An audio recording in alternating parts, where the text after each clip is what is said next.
Manscaping ain't easy, but can be well worth the reward. So I want to help you do it safely and more efficiently. I'm Beth Darling, your sexy genius from sexiestschool.com. Please, if you haven't liked and subscribed to this channel, please do so now, so that you always keep up on the latest sexy, naughty, fun, and information that we all need. All right, let's get back to manscaping here. First thing, go slow. Go slow. Haste is not going to help you. It's going to hinder, and it's weird, but a little irritation from manscaping during some sort of sexy fun can be kind of like a hangnail. It's just tiny and little, but damn if it doesn't cause a lot of irritation. So the first rule, all right, was go slow. The next is, if you're doing this in anticipation of a special night, a date night, or some other celebration, preferably do your manscaping the day before. What that means is that any irritation you've got from the razor and stuff should be good by tomorrow, but you won't have stubble, because stubble is going to take a few days for it to show up. All right, the next thing is, when it comes to manscaping, I want you to use only a single, maybe a double blade razor. Okay, but none of these like 3 or 5 blades, okay? You don't want the more the merrier in this case, because the more blades, the more irritation to your skin. So only single or double. Next is, actually, you might want to consider using an electric trimmer instead of a little razor, because the electric trimmer can have a guard and can keep the blade above the skin level, which can help protect your skin.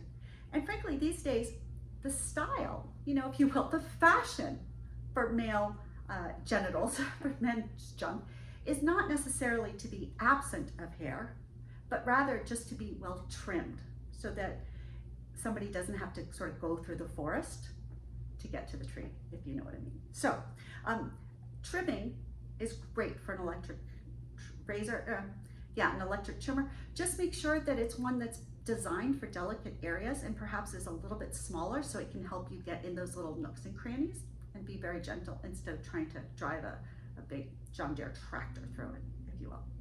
All right, so we've got you going slow. A single, maybe a double blade razor, maybe even an electric trimmer. The next thing is, before you start, I want you to shower first, get the area all clean, but also the warm water helps relax your skin and makes it more relaxed and less subject to irritation from the razor or trimmer. So shower first. Then I also strongly suggest that you use some sort of a pre-shave oil. Okay, that oil will again soften the skin further, make it easier for the trimmer or the razor to go over it. Might even, high quality shave oils will also help soften coarse hair, and our pubic hair is actually more coarse than a man's facial hair generally is. So apply a good high quality shave oil, pre-shave oil first. Make sure it's not one that's going to block the pores, because you don't want to block pores down your crotch any more than you want to block pores on your face. All right, then you're going to shave only in the direction that the hair is growing, right? So I know when I do my legs, I shave from the bottom up. I'm shaving against the grain, against the growth of the hair. Well, that increases the chance for ingrown hairs. So I want to set you up to minimize the chance of ingrown hairs. They're annoying and unfun, and it's just not good.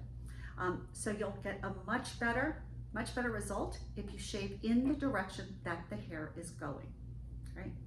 In terms of where to do this, I suggest you set a towel in front of your sink. You stand on the towel in front of your sink and your mirror, and that way you can be looking in the mirror and watching what you're doing, as well as looking down. Also, if you're a little bit older and a little bit less flexible perhaps, or hey, maybe you're younger and just less flexible. It sounds silly, but if you're gonna start manscaping regularly, you might wanna work on your balance and your flexibility, because you kind of gotta lift your legs up, you gotta kind of pull this, lean over, etc. So definitely it's a little bit like yoga in terms of trying to manscape in terms of those positions. Now, if you have a partner to do it, That's always a fun thing. But you gotta really trust someone to let them go at you with a trimmer or a razor down there. So just beware, be careful. But all right, so then that's the position. Now, let's talk about once you've gone and you've taken your time, you've got all the things. Oh, I told you the pre-shave oil, but also obviously use a really, really, really good shave lotion or gel. Really good. So again, what that does is it helps keep everything, keeps the razor and the irritation off the skin and focuses just on the hair. All right.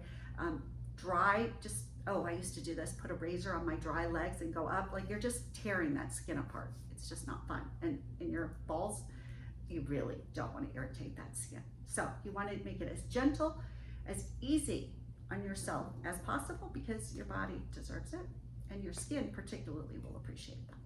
So, all right, now let's see, to deal with stubble, like I said, you might want to shave the day before a special event.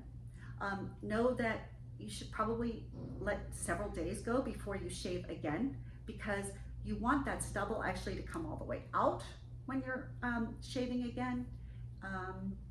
So it's probably not good to shave every day. You're more likely to perhaps get things in, keep ingrown hairs. So, but be aware that you will get stubble after a few days and plan accordingly. But here's the thing, if you want to soften that stubble a little bit, then you can use some conditioner. The same conditioner you use on your head hair, you can use on your crotch hair. And that conditioner has a little bit of silicone probably in it, and it will just help soften the stubble. So even if there is some growth, it'll just make it sort of smoother and nicer for everybody. And again, if you're just trimming, then you're always gonna have some hairs down there. And again, that conditioning every day down there can actually just help keep things, like I said, feeling softer and not as coarse. All right, then the last thing is, let's say that you, like, I don't know, at least half of men get some sort of ingrown hair, or that's the most common. Sometimes there's skin irritation, but you want to, if you get any ingrown hairs, the best thing to do is to gently exfoliate, which would be maybe in the warm shower, use a washcloth and gently rub in a circular motion, basically to just try and get the top layer of skin to come off, so that the hair that's underneath is now free, right? Because that's what ingrown hair is that the hair gets covered over by new skin, and that's not a good thing. So just use gentle exfoliation, use just a washcloth, rub it gently in circular motions, and generally after a time or two of this, the hairs will pop out, okay? Warm compresses can help. Certainly if you notice anything red or infected, then you can try and just treat yourself with a little bit of antibacterial, something that you would normally put on a cut or something, and see if it goes away. But if there's any problem, certainly call your doctor, go to the doctor.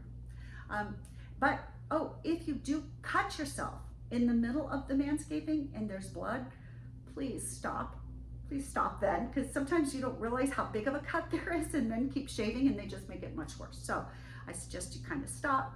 Again, if you're using an electric razor, electric trimmer, that's less likely to happen. So I do advocate for that. But rinse it with cold water and some very gentle soap. Apply pressure to it if you need to stop the bleeding. You know, you can hold it, put pressure on for like up to 10 minutes. You could put a little Band-Aid on it if you need to. So, but be careful, stop, give it a day or two to heal before you try to go back and manscape around it, all right?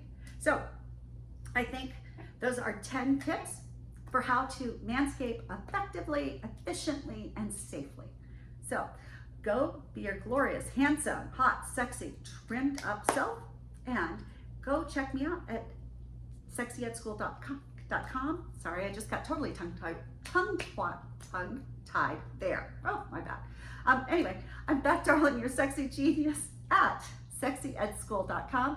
And again, like and subscribe to this YouTube channel, please, but also go to my sexiestschool.com, sign up for my email list. You'll get a free erotic short story. You'll get a little love letter from me once a week. I don't bombard you with emails. I don't try to harass people, but I do try to let you know what's going on and try and keep sexy fun happening in your life on a regular basis. The same way I try to do for myself. Big hugs and love. I'll see you soon. Bye.